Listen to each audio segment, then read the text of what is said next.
नमस्कार, जनता टीवी देख रहे हैं आप और मैं हूं आपके साथ रितेश कुमार गौतम। और अब वक्त हो चला है अपना प्रदेश उत्तर प्रदेश का। ज्ञानवापी मस्जिद के एएसआई सर्वे पर रोक 3 अगस्त तक जारी रहेगी। इलाहाबाद हाईकोर्ट इस मामले में 3 अगस्त को फैसला सुनाएगा। इससे पहले बुधवार को अदालत ने सुनवाई 27 जुलाई तक के लिए स्थगित कर दी थी।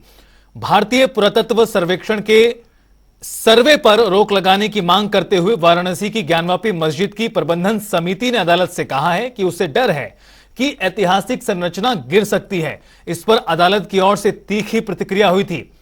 अदालत ने याचिकाकर्ताओं से पूछा कि अगर वो एएसआई के आश्वासन पर भरोसा नहीं कर सकते कि संरचना को कोई नुकसान नहीं होगा, तो वो अदालत के फैसले पर कैसे भरोसा करेंगे। हमने एंड में ये बोला था कि इस समय ऑनरेबल कोर्ट को कमीशन जारी करना चाहिए और डिस्ट्रिक्ट कोर्ट के ऑर्डर में कोई इन्फॉर्मिटी नहीं, कोई गलती नहीं है। माननीय न्यायालय ने आज दोनों पक्षों को सुनने के बाद इस मामले में अपना फैसला सुरक्षित रखा है और फैसला 3 अगस्त को सुनाया जाएगा। नहीं, एएसआई ने अपना एक डिटेल्ड एफिडेविट फाइल किया है। आर्कियोलॉजिकल सर्वे ऑफ इंडिया के एडिशनल डायरेक्टर भी आज कोर्ट में मौजूद थे। उन्होंने भी डिटेल्ड सर्वे एफिडेविट फाइल किया, जिसमें उन्होंने कहा है कि बिना स्ट्रक्चर को क्षति पहुंचाए हुए ये पूरी एक्सरसाइज कंडक्ट की जाएगी। नहीं, कोर्ट ने कहा कि इसकी कोई वैल्यू नहीं है, इसकी कोई एविडेंट्री वैल्यू नहीं है। मुस्लिम पक्ष का यही कहना था कि वहां पे कमीशन ना जारी किया जाए, और वहां कमीशन जारी किया जाएगा तो स्ट्रक्चर को डैमेज पहुंचेगा। तो वहां पे उस समय एडिशनल डायरेक्टर साहब ने यह भी बताया कि हमारा एफिडेविट बहुत क्लियर है कि बिना स्ट्रक्चर को क्षति पहुंचाए हुए ये सर्वे हम कंडक्ट करेंगे। आज माननीय हाईकोर्ट ने इस मामले में अपना फैसला सुरक्षित रखा है और अब इसकी अगली जो फैसले सुनाने की तारीख है वो 3 अगस्त है। रुख करते हैं अगली खबर का। उत्तर प्रदेश में जलमार्ग को बढ़ावा देने के लिए सरकार अब अंतर्देशीय जलमार्ग प्राधिकरण का गठन करेगी। इसके लिए मुख्यमंत्री योगी आदित्यनाथ ने आज ट्रांसपोर्ट विभाग समेत अन्य विभागों के उच्च अधिकारियों के साथ बैठक की और प्रदेश में जलमार्गों के विकास पर विमर्श किया गया और अंतर्देशीय जलमार्ग प्राधिकरण के गठन के संबंध में आवश्यक दिशा निर्देश दिए गए। तो वहीं आपको बता दें कि प्रयागराज से हल्दिया तक राष्ट्रीय जलमार्ग क्रियाशील है। अंतर्देशीय जल परिवहन में यात्रियों और कार्गो दोनों के लिए परिवहन के एक साधन के रूप में प्रदेश में अपार संभावनाएं हैं। हमें इसे विस्तार देना होगा।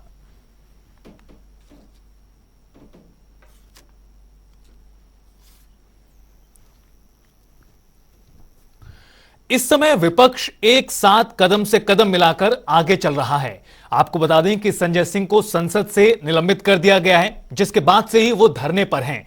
आज संजय सिंह के समर्थन में सपा अध्यक्ष अखिलेश यादव पहुंचे। देखिए इस रिपोर्ट में। इस समय विपक्ष एक साथ कदम से कदम मिलाकर चल रहा है। एनडीए के खिलाफ सभी पार्टियां एक साथ हैं। आपको बता दें कि संजय सिंह को संसद से निलंबित कर दिया गया है, जिसके बाद से ही वो धरने पर बैठे हैं। आज संजय सिंह के समर्थन में सपा अध्यक्ष अखिलेश यादव पहुंचे हैं। इस दौरान अखिलेश यादव अपनी पत्नी डिम्पल यादव के साथ पहुंचे हैं। संजय जी अपनी बात रखें, सरकार को जगाएं, सरकार की आंख खोलें, उनकी नहीं सुनेंगे आप। कोई अपनी बात रखना चाहे, तर्क ये दे रहे हैं कि विपक्ष नहीं हाउस चलना देना चाहता है। जो मणिपुर की घटना हुई है कौन देख सकता है, और देश की प्रतिष्ठा कितनी गिरी होगी उससे दुनिया में। जो लोग भारत को दुनिया में किस ऊंचाई तक पहुंचाना चाहते हैं। कल भी भारतीय जनता पार्टी की तरफ से ये बात आ रही है कि अर्थव्यवस्था में हम 30 नंबर पर पहुंच जाएंगे। क्या अर्थव्यवस्था पे आप 1 नंबर पे पहुंच जाएं और देश में महिलाएं, नारियां, बेटियों का ये सम्मान होगा। मणिपुर जैसी घटना ने सबको मजबूर किया उस पर खड़े हो जाएं, उस पर बात रखें। और लोकसभा से बेहतर, राज्यसभा से बेहतर जगह कौन सी है, कौन सा प्लेटफॉर्म है जहां पे बात रखी जाए या ना रखी जाए। सरकार को आगे आना चाहिए और विपक्ष को अपनी बात रखने का मौका। हालांकि अब तो परिस्थितियां बदल गई हैं, अब विश्वास प्रस्ताव आने जा रहा है। उससे महत्वपूर्ण यह है कि सरकार क्या कार्रवाई करेगी, क्या उनको न्याय मिलेगा कि नहीं मिलेगा, कि यही नफरत की राजनीति या वोट की राजनीति ऐसे ही चलती रहेगी। मणिपुर में जिस तरीके से विवाद वीडियो हम लोगों ने देखा है, उसको लेकर संसद में मांग हो रही है, लेकिन सरकार, प्रधानमंत्री न आ रहे हैं न इस पर सफाई दे रहे हैं। बीजेपी, प्रधानमंत्री सब एक हैं। आरएसएस ने जो किया, जो नफरत फैलाई, और भारतीय जनता पार्टी की वोट की राजनीति की वजह से मणिपुर में ये सब कुछ हुआ है। और सरकार की सब जानकारी में रहा होगा, ऐसा नहीं कि एजेंसियों को नहीं पता, एजेंसियों को पता है वहाँ क्या क्या हो रहा है। ये उनकी घबराहट है कल को। और हम सब इंडिया से, कौन इंडिया से लगाव रखता है, कौन इंडिया को प्यार नहीं करता, कौन इंडिया को आगे नहीं ले जाना चाहता है। कल इंडिया के नाम को वो आगे कर रहे थे, स्किल इंडिया, न जाने कितनी इंडिया।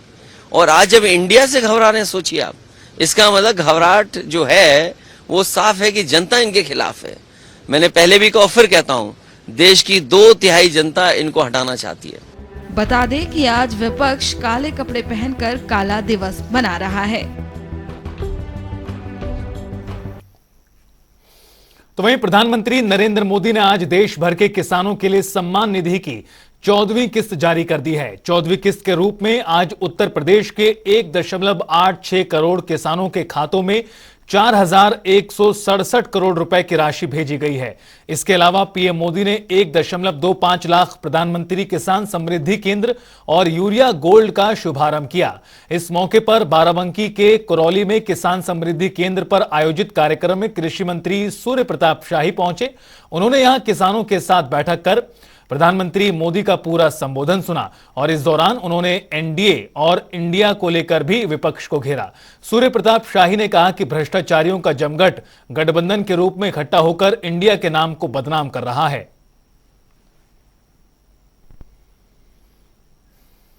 आज दुनिया की 5वीं अर्थव्यवस्था के रूप में प्रधानमंत्री मोदी के नेतृत्व में हमारे देश की एक असीम उपलब्धियां हैं।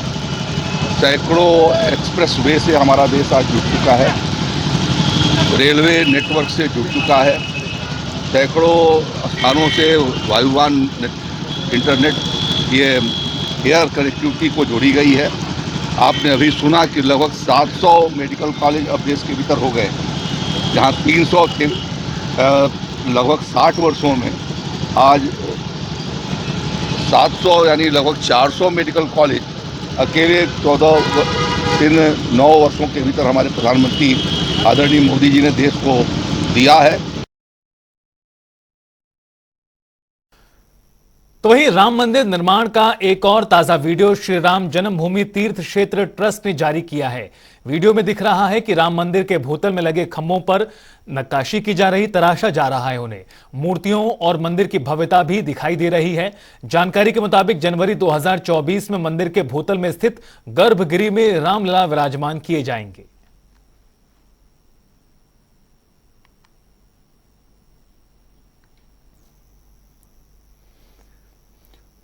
भगवान श्री कृष्ण की नगरी में इस समय उनकी पटरानी यमुना मैया लगातार ब्रिजवासियों को अपने रौद्र रूप के दर्शन दे रही हैं, क्योंकि यहां यमुना के कारण मथुरा में हर तरफ हाहाकार मचा हुआ है। लोग बड़ी हुई मुश्किल से कई दिनों तक घरों से बेघर रहे और बड़ी मुसीबतों के बाद दोबारा से अपने घरों के अंदर पहुंचे ही थे कि अब दोबारा से यमुना बाढ़ बनकर दरवाजे पर दस्तक दे रही है।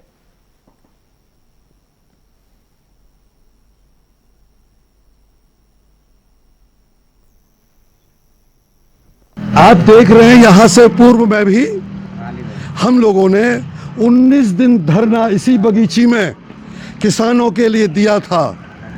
यहां पर तत्कालीन प्रीति जैन एसडीएम अतिरिक्त ने यहां पर किसानों के बगैर नोटिस दिए जमीन जोती थी, लेकिन 19 दिन धरने के बाद पुनः किसानों को जमीन दी गई। आज किसान कह रहे हैं कि हमारी गुलाबों के पौधे हैं, फसल है, सब्जियां हैं, करोड़ों रुपए की जमीन, क्या जो फसल थी वो सारी समाप्त हो चुकी है। उत्तर प्रदेश में इन दिनों लगातार आई फ्लू जैसी घातक बीमारियां लोगों में फैल रही हैं। राम सागर मिश्र 100 शैय्या संयुक्त चिकित्सालय के डॉक्टर सुमित महाराज ने बताया कि ये एक घातक बीमारी है। आंखों में जलन, खुजलाहट होती है। ये छुआछूत प्रभाव से ज्यादा फैलती है और इससे बचने के लिए समय समय पर ठंडे पानी से आंखों को धोते रहें, रुमाल को आंखों से बार बार ना पोंछें। और आपको बता दें कि इस्तेमाल किया हुआ कपड़ा दोबारा इस्तेमाल ना करें, ये भी डॉक्टर सलाह दे रहे हैं।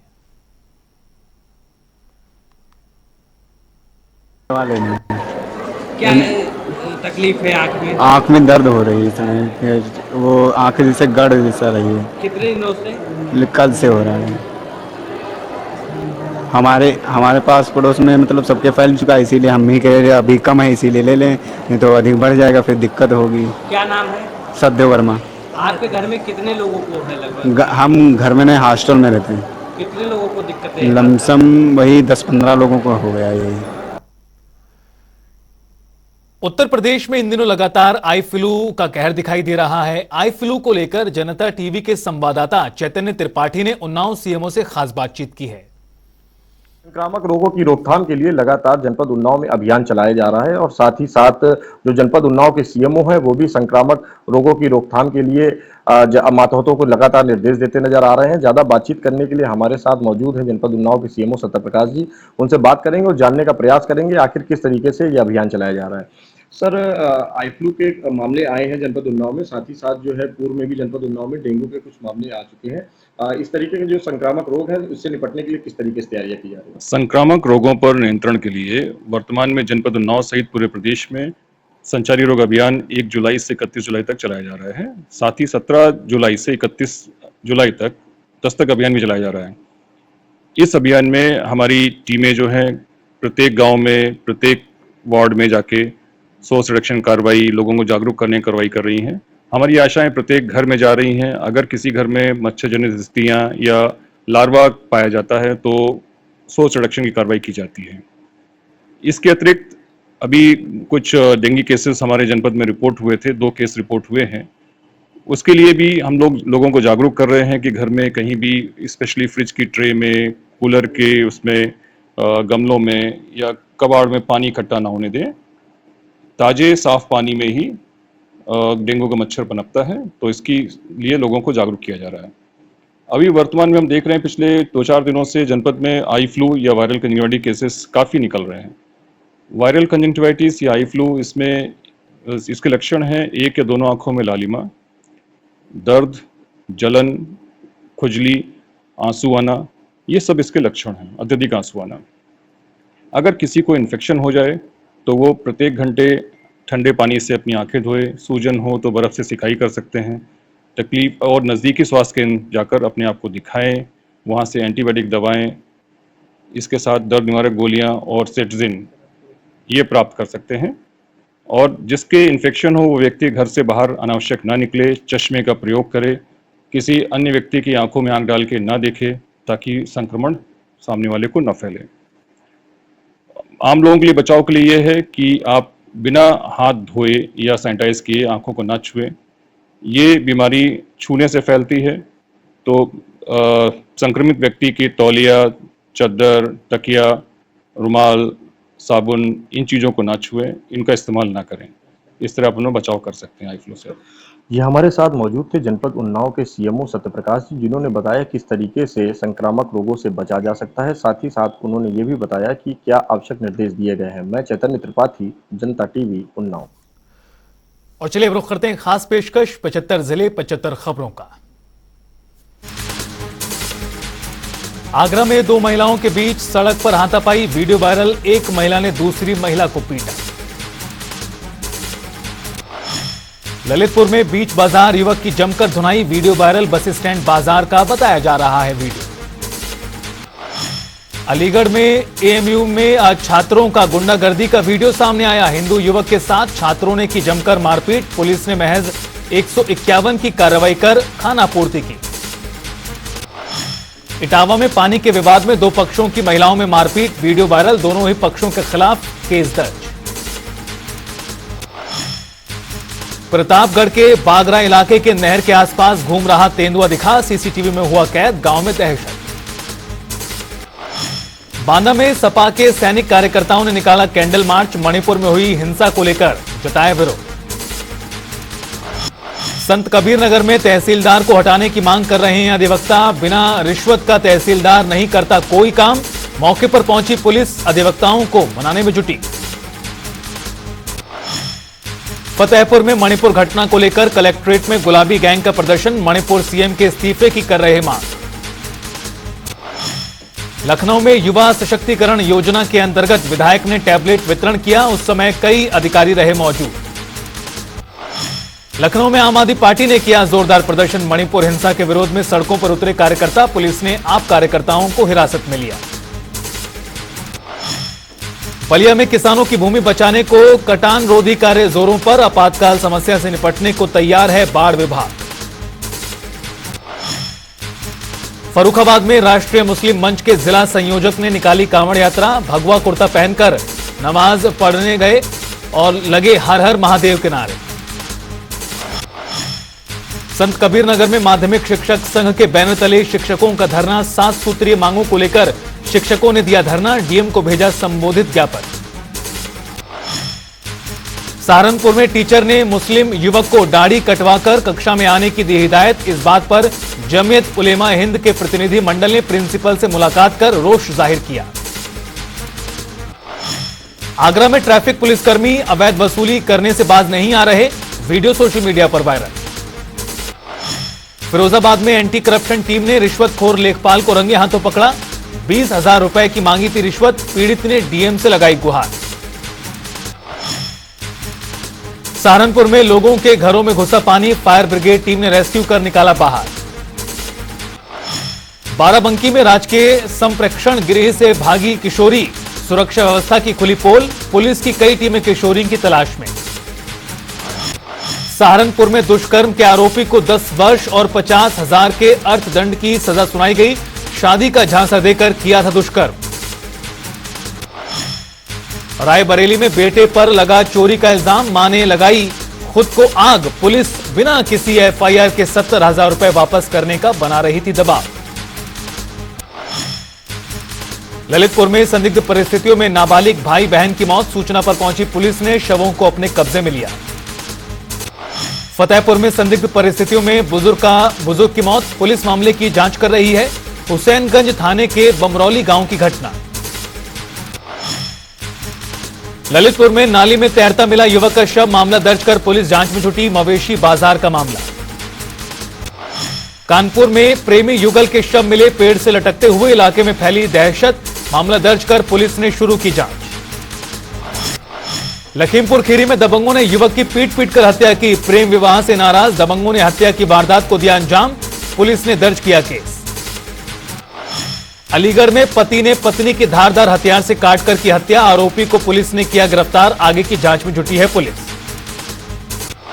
मैनपुरी में युवती की गला घोंटकर हत्या, पुलिस ने परिजनों पर जताई आशंका, मृतका के शव के पास पड़े हुए थे रस्सी के टुकड़े, पुलिस कर रही है तहरीर का इंतजार। फर्रुखाबाद में किसान के बेटे की बाढ़ के पानी में डूबकर मौत, फ्लड कंपनी के जवानों ने शव को निकाला, पुलिस ने शव पोस्टमार्टम के लिए भेजा। संभल में मकान की छत गिरने से एक ही परिवार के 6 लोग दबे, 2 की हालत गंभीर, घायलों को भेजा गया अस्पताल। मुजफ्फरनगर में केमिकल फैक्ट्री में बड़ा हादसा, बॉयलर फटने से कई कर्मचारी झुलसे, 2 की मौत, घायलों को अस्पताल में भर्ती कराया गया। कन्नौज में अज्ञात कारणों के चलते किशोर ने खाया जहर, इलाज के दौरान मौत, परिजनों में मचा कोहराम। लखीमपुर खीरी में विवाहिता ने पुल से शारदा नहर में लगाई छलांग, ससुराल पक्ष की प्रताड़ना से तंग आकर लगाई छलांग, पुलिस गोताखोरों की मदद से विवाहिता की तलाश में। शाहजहांपुर में जमीन के विवाद में प्रॉपर्टी डीलर की हत्या, लाठी डंडों से जमकर पीटा, पुलिस मामला दर्ज कर जांच में जुटी। कानपुर में दोस्तों के साथ नहाने गया किशोर, डूबा, 20 घंटों के बाद मिला शव, पुलिस और प्रशासन के खिलाफ ग्रामीणों में आक्रोश, लापरवाही का आरोप। आगरा में मकान की छत गिरने से बड़ा हादसा, 5 लोग घायल, पुराने मकान के ऊपर नया निर्माण किया जा रहा था, घायलों को अस्पताल में भर्ती कराया गया। इटावा में ग्राम प्रधान की ग्रामीणों ने खोली पोल, विकास के नाम पर सिर्फ झूठे दावे, विकास कार्य शून्य। हापुड़ में मामूली विवाद को लेकर 2 सगे भाइयों में मारपीट, वीडियो वायरल, एक दूसरे पर हथियार से हमला। हरदोई में बेटी के साथ प्रेम विवाह से नाराज ससुराल पक्ष ने युवक को बेरहमी से पीटा, युवक की मौत, पुलिस कार्रवाई में जुटी। शाहजहांपुर में ट्रैफिक पुलिस ने कई रिक्शा चालक को पीटा, नो एंट्री में घुसाई थी रिक्शा, पीड़ित ने कराई एफआईआर। झांसी में इलाज के दौरान पति की मौत, अस्पताल पर महीने लगाया लापरवाही का आरोप, ऑक्सीजन सही तरीके से नहीं दिया गया। प्रतापगढ़ में महिला ने पड़ोसी युवक पर तमंचे के बल पर दुष्कर्म करने का आरोप लगाया, पुलिस ने की एफआईआर दर्ज, एसपी से लगाई न्याय की गुहार। मुजफ्फरनगर में व्यक्ति की बेसबॉल बैट से मारकर हत्या, पुलिस ने हत्याकांड का किया खुलासा, 2 अभियुक्त गिरफ्तार। फर्रुखाबाद में कार में लगी भीषण आग, शॉर्ट सर्किट से लगी आग, कूदकर ड्राइवर ने बचाई अपनी जान। फिरोजाबाद में पूर्व प्रधान की गोली मारकर हत्या, परिवार में कोहराम, मामला दर्ज कर पुलिस ने शुरू की जांच। हमीरपुर में चोरों ने महंगी सब्जियों पर किया हाथ साफ, घटना कैमरे में कैद, दुकानदार ने एफआईआर दर्ज कराई। सहारनपुर में दंपत्ति ने संदिग्ध परिस्थितियों में खाया जहर, पुलिस ने शवों को पोस्टमार्टम के लिए भेजा।